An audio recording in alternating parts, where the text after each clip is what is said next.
Rama did not have his past karmas. He was avatar Purusha. So how can he suffer? But he suffered a lot. I believe in Lord Krishna a lot. But that's not right. You believe out of greed. Do you see Krishna?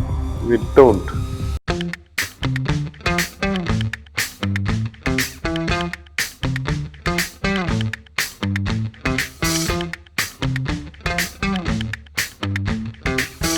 Namaste, Daaji. Thank you so Namaste, much Amira. for spending time to talk with us today. And my first question is that I'm currently taking classes about Mundukya Upanishad from actually the lineage of Paramahansa Ramakrishna. And I relate to them and their teachings a lot, and Swami Vivekananda.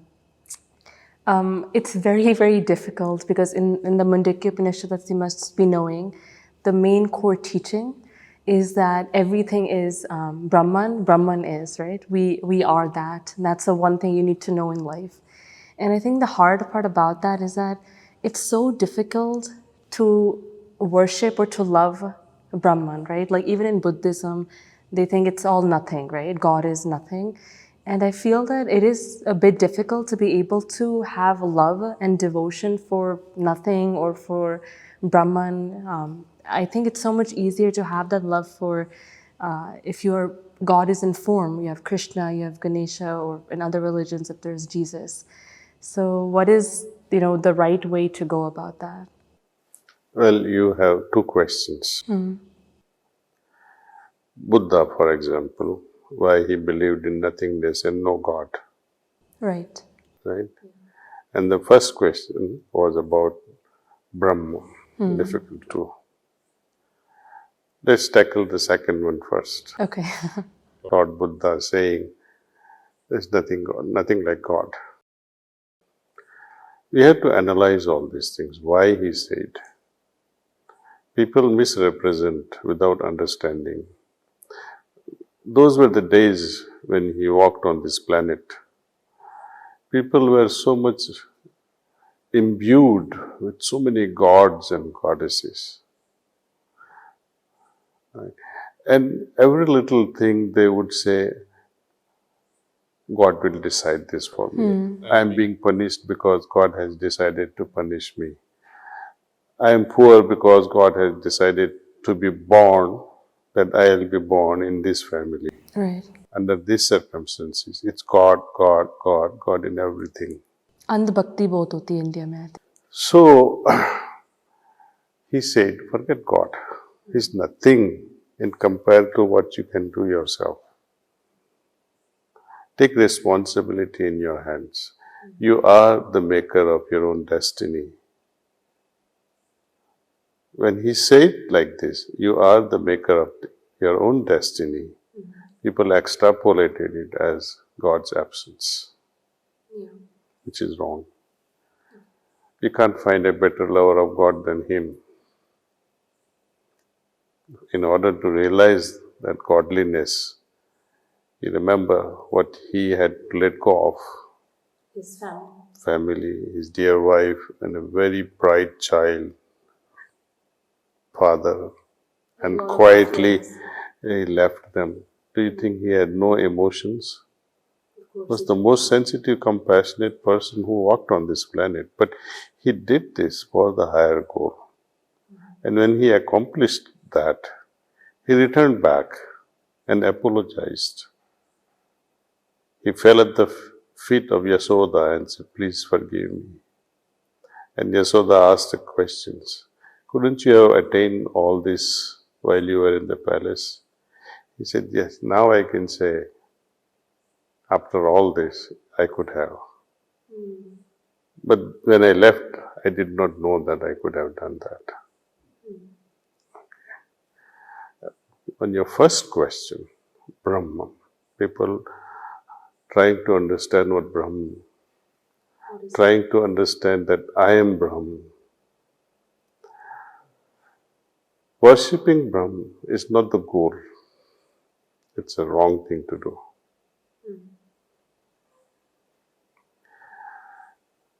You have to understand the meaning of the word Brahm.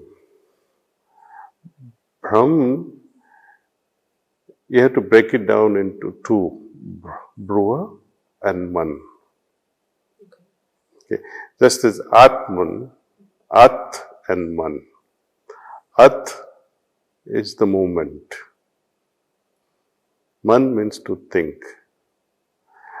Characteristic of Atman is to move and think. Movement is always linear.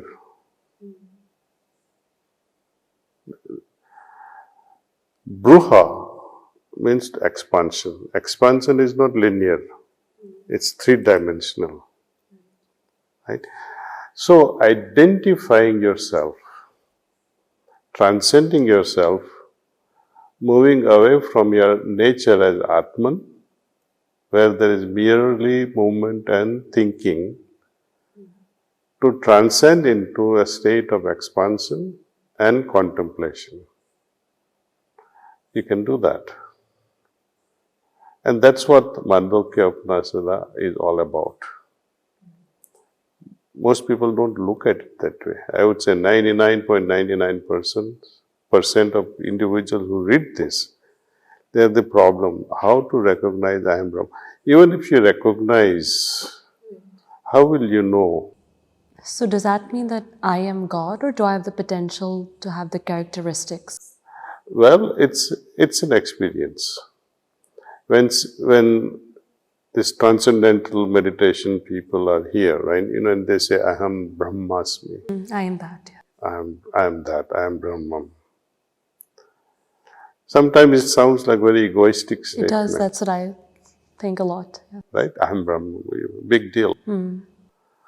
But when we, through meditations, come at a chakra out of Hridaya chakra and we come to Atma chakra, we begin to feel that previously when we were at the heart, you feel that I am Him. You feel as if you are that, Brahman.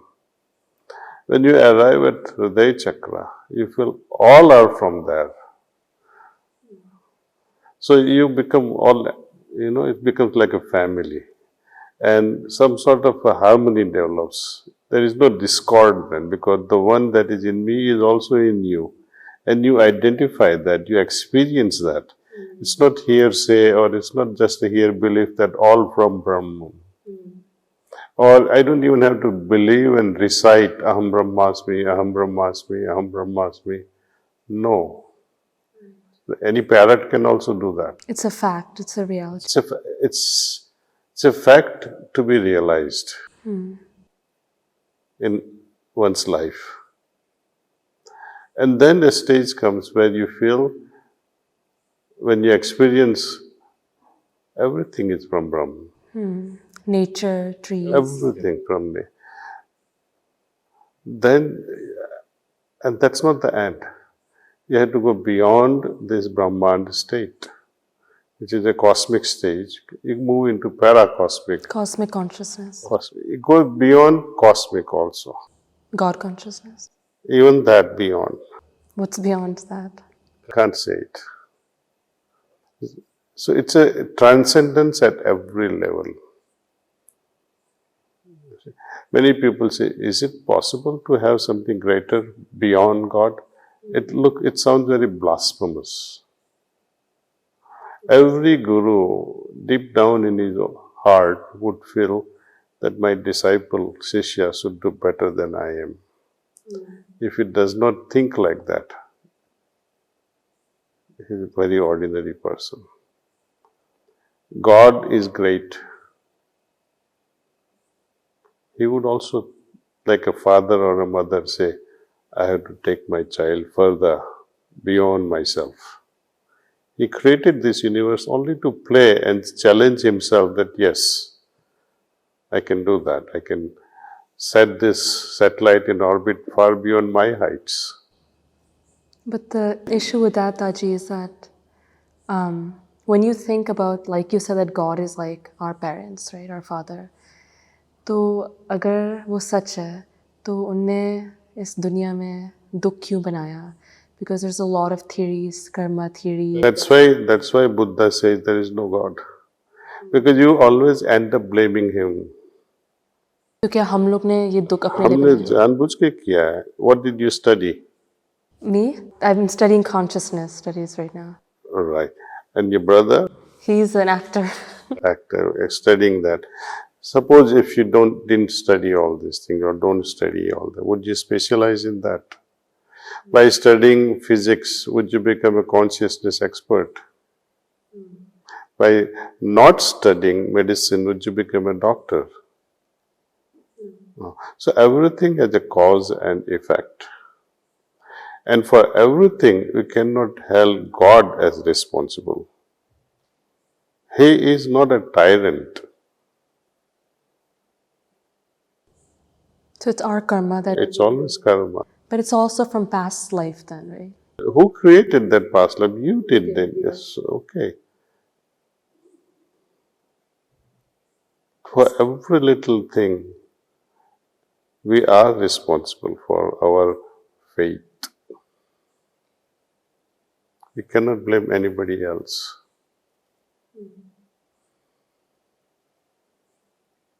Of course, um, there are certain things others can influence. For example, you fall in love with someone, real love, true love, and that person happens to be of a different religion. Your mother will go crazy. She'll have sleepless night, and in order to satisfy her wishes, she might even say, "Is this the reason why I gave you birth? Is this the reason I gave you so much of luxury and I prepared you, and now you're marrying somebody against my wishes?" Then you might end up changing your mind. So now someone else was influential enough to change your destiny. That's just what happened in Ramayana. Rama did not have his past karmas. He was Avatar Purusha, Krishna. Lord Rama, Yeah, he was an avatar of. right? Vishnu. He did not have any past karmas. So how can he suffer? But he suffered a lot. And who influenced his destiny? You know, Vasishtha Muni, he said, this couple will be the best. Let them get married, Sita and Rama, right? Ideal couple, everything matching, horoscopes perfect. But no less a person than Mother Kaikeyi could change his destiny. So does collective karma have to do a part of this, or a lot of people are involved? You can logically argue, whatever it is, be it collective or be it individual, someone or yourself are responsible for your destiny, but never God. You can't blame. What happened in the lives of, for example, Lord Ram, Lord Krishna, when we talked about, or Mahabharata, all these situations, were these what you call leelas that were portrayed so that we could learn from them? How do you explain these situations? Well, their lives represent multi-dimensional thing. Knowingly acting like a human, despite of the fact Rama was Avatar Purusha, he did not showcase his energies, his powers. He acted in a real human way and led an ideal life. Right? And he expected that everyone should learn from that life. The role of Krishna was different. He was born for a purpose, and especially to introduce bhakti, the principle of bhakti, to the generations coming then after. Mahabharata and other things are just incidental. You know what's the most difficult thing, and a lot of people tell me this, is that when we talk about, for example, Mahabharata, where Lord Krishna is giving guidance to Arjuna in the midst of all the chaos, तो essentially जो हमारी ज़िंदगी है वो वैसी है, because कोई ना कोई problem, suffering, pain तो आएगी. लेकिन it's so difficult to think कि अगर, for example, some incidents, अगर आपके पास cancer है, कोई health issue है, financial loss हो गया, fire हो गया, उस time में going into spirituality, trying to make the right decision, is very difficult. Arjuna had God, like real Lord Krishna in front of him. Who do we have to be able to guide us through that? Well, even though he had God besides him, he never knew that that was Divine Purusha. He was absolutely ignorant about it. He treated him as a friend. It was only when Lord Krishna raised his consciousness at the moment of battle and look who I am, and made him see who he really was. It was only then he was convinced, not before that. And the times are, I think are very ripened today also. That Krishna, is he there? Very much. Just as he was then, he is very much here now too. Challenge him and see what happens. And believers should always challenge. They should not have blind faith. I believe in Lord Krishna alone. But that's not right. Okay, why isn't it? You believe out of greed that he will do my things, and you are believing out of fear that if I don't. My definition of personally speaking has changed a lot. When I was younger, I used to think God was some phenomenon that you could pray to him, or that he will do something bad to me. I think now, since I've grown older and kind of gotten deeper into spiritual studies, I know that God isn't a wishing well that you ask him something and he'll give it to you. There's a higher purpose. It's understanding what he's teaching. For example, I know a lot of people who believe in so-called Krishna, but they haven't read the Bhagavad Gita, or they haven't tried to understand the essence of those teachings. So for me, I personally believe it's more about what you can learn. I tell you a drawback of mere belief. I tell you something, oh, there's a ghost in the next room. It's a belief, but enough to frighten you. So when you go to your room tonight and when it's all dark and the ghost will descend and things like that, it creates a psychological fear. Likewise, when we say there is this entity like God, it creates a positive feeling. Right or wrong, that doesn't matter. One creates fear by hearsay, another also creates love by hearsay. When there is sun in the sky, moon in the sky, stars in the sky, it's raining outside, do you believe they are there? Believe what is there? If sun is there, the moon is there, you don't have to believe because you are seeing it with your naked eyes. Do you see Krishna? We don't. That's why we believe. We end up believing. And we are happy by just believing. What are you going to do about your belief? But Paramahansa Ramakrishna got real darshan of Kali Ma. Now what is that? What made him see that? He must have done something. He did not stop at just belief. No, he had Gyan Yog. He knew the ultimate reality. He was mad enough. He did something. He had such a strong craving. He had to descend. Craving. When you believe, you will never have craving. You are satisfied with your belief. Belief must turn into some level of hunger. Thirst to find the Thirst. You must become restless.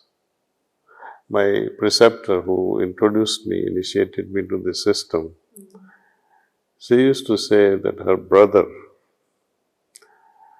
whenever he would change the bed sheet in the morning, her brother's bed, she would find his pillow full of tears and wet. And one fine day, he saw a dream that, come to me, I will introduce you to God. And he went. He didn't know who was calling, but somehow he found from the description and found a guru, and then he was initiated by that And these are the kind of sanskars we need to have in our lives. A true hunger for God.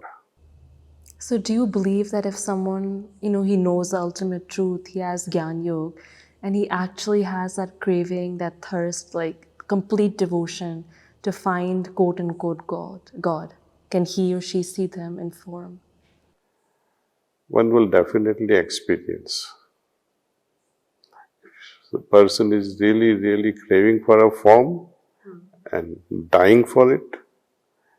Exceptionally, form can be assumed and person might feel enjoyment out of it, but you are still playing with a toy. Because they assume the form only to satisfy you. If you read Ramakrishna's gospel properly, once Thotapuri was visiting him, I know that story. right? And he takes him to the Ganges and makes him sit down. And he said, "You're fooling around with that woman, Kali." And then he was stalked. He was a Gyan Yogi completely, Totapuri, in Advait Vedanta. He was a complete yogi. Then he said, "Stop playing around." Then what should I do? He said, "Meditate." And then he, with the glass bottle, he hits him here and said, "Oh, meditate here." That was for him. So meditation is the way. Truly, when you read Gita also, Lord Krishna says to Arjuna, when Arjuna is shown the universe form, cosmic form to Arjuna, and say, "Look who I am, better listen to me." Arjuna felt gratitude and said, "Lord, please come back to that original form." You're so fearful, mixed with gratitude. See? Please come back to that friendlier form. So he comes back and first question he asks, how will the future generation realize you? You have been gracious enough to show me who you are, but the future people. The Lord says, Hridayame Pashyasi. Experience myself in heart. Through meditation. Upanishads, Vedas, Gita, all the fundamental books of Hinduism, the common message is experience the presence in your heart. But everything that we do in Hinduism is to search for him outside. Go into your own silence within. But every village is humming with loudspeakers and nobody is even willing to listen. They don't even know the meaning of the mantras. This loudspeaker is loudly voicing. It's like dogs barking. But in the Bhagavad Gita, Lord Krishna takes Arjuna through all different paths, right? Gyan Yoga, Karam Yoga, Dhyan Yoga, Bhakti Yoga. And if I'm not mistaken, I think it ends with the importance or the essence of Bhakti Yoga being the highest or the most important. See, with karma, in a simple way also, if you work as a programmer, or you work as a nurse, or you work as a teacher, if the dedication is not there, it becomes labor. What happens, to a laborer in the farm? He's always cursing the landlord. "Oh, I have to work, what the hell?" And he keeps cursing. And since his attitude is so bad and negative, he loses the body mass. He's all bones. Even though he hogs many more breads and vegetables than even the landlord. But because of his attitude, keeps losing body weight. Even if you go for all these gym people who go for gym exercise, their attitude is different. I'm building muscles. And that changes everything. Your attitude changes everything. So dedication, without dedication, karma becomes shrama. It becomes labor. Without bhakti, knowledge can also become burden. You become a beast of burden, full of ego. I know this, I know that. But where is your dedication? What for did you learn all these things? You don't have reverence. So the combination. Lord Krishna has to teach everything, and he left it to people to decide. Wise people say, okay, let me perform my karma with love. Let me learn with love. He also talks about perform your karma in such a way that it becomes vikarma. Without attachment to the result. And then this vikarma should also be transcended, become akarma. Give you a small example. Your mother wakes up at 2 o'clock in the morning when you are a baby, 2 months old, crying, cranky baby, And she had twins, so it was even harder. double trouble. She had to feed them. If father had to wake up, he would perhaps write in the diary also that I had to look after these 2 brats. But she would not write it in her diary, or she would not remind anyone in the morning that I was up at 2 feeding these 2. Okay. So those who perform karma, it remained as akarma, as if not done. Meaning, karma did not create an effect. It did not turn into samskaras. It did not turn into a burden, because there was love associated with it. Otherwise, you would be egoistic that I'm doing this, I'm doing that, and that becomes. So it is dedication, true love, that decides the nature of karma and also jnana. So Lord Krishna's fundamental thing is bhakti. That's for which he took the birth to teach bhakti. And my last question, Daaji, would be that in Hinduism itself, kind of going back to the conversation we were having, there's a very big fight between non-duality and duality, right? Some people are just that, form, God as a form exists, and then there's that, it's formless, like we were talking earlier. And this is in Hinduism itself. So what is the truth? Is there like a combination? Can there be a combination of form and formless?